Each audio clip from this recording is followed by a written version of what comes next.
नमस्कार मित्रांनो, आज आपण पाहणार आहोत सोन्यामध्ये एसआयपी कशी करायची. तुम्ही कदाचित ऐकले असेल म्युच्युअल फंडमध्ये एसआयपी करता येते, पण अनेक लोकांना अजूनही माहिती नसते की सोन्यामध्ये एसआयपी करता येते. आपण गोल्डमध्ये एसआयपी कशी करू शकतो आणि गोल्ड ETF सुद्धा बाय करू शकतो. म्युच्युअल फंड आणि ETF मध्ये काय फरक आहे आणि तुम्ही एसआयपी नेमकी कुठे करावी हे सगळं आजच्या या व्हिडिओमध्ये समजून घेणार आहोत. तुम्हाला माहितीच असेल की जर आपण फिजिकल सोनं खरेदी केलं तर त्यावर मार्केटिंग चार्जेस आणि जीएसटी लागतो.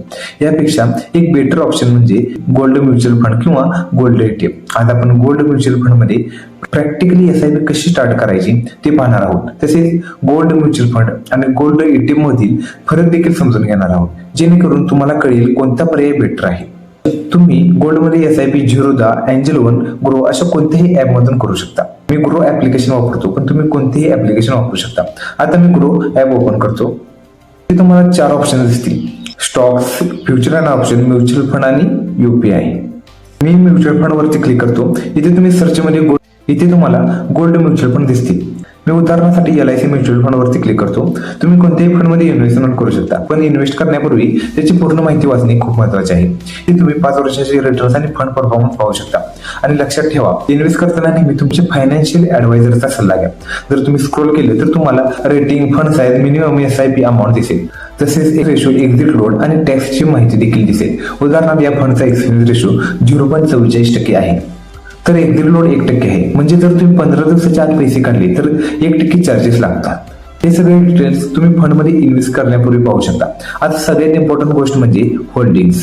जर आपण या फंडची होल्डिंग पाहिली, हा fund LIC mutual fund gold ETF मध्ये इन्व्हेस्ट करतो. आता इथे तुम्हाला म्युच्युअल फंड आणि ETF मधील फरक समजेल. जेव्हा तुम्ही म्युच्युअल फंड मध्ये पैसे इन्व्हेस्ट करता, ते पैसे फंड मॅनेजर ETF मध्ये इन्व्हेस्ट करतो. आता हा ETF बघा, त्याची प्राइस सध्या 143.20 रुपये आहे. म्हणजे जर तुम्ही म्युच्युअल फंड मध्ये 2000 इन्व्हेस्ट केले तर ते पैसे ETF युनिट्स खरेदी करण्यासाठी वापरले जातात. स्क्रोल करून ETF ची माहिती पाहिली तर तुम्हाला दिसेल की एक्सपेन्स रेशो 0.41% आहे. म्हणजे ETF मध्ये फक्त 0.41% एक्सपेन्स रेशो आहे. पण जर तुम्ही म्युच्युअल फंड मध्ये इन्व्हेस्ट केलं तर तुम्हाला 0.44% प्लस 0.41% असा इनडायरेक्ट खर्च लागू शकतो. म्हणून काही लोक म्युच्युअल फंड ऐवजी थेट ETF मध्ये SIP करतात. तुम्ही ETF मध्ये SIP वर क्लिक करून अमाऊंट टाकून SIP करू शकता. पण जर तुम्हाला म्युच्युअल फंड मध्ये SIP करायचे असेल तर तुम्ही बॅक जाऊन स्टार्ट SIP वर क्लिक करून SIP सुरू करू शकता. ही पूर्णपणे तुमची चॉईस आहे. एक महत्वाची गोष्ट म्हणजे हा व्हिडिओ फक्त एज्युकेशन पर्पज साठी बनवला आहे.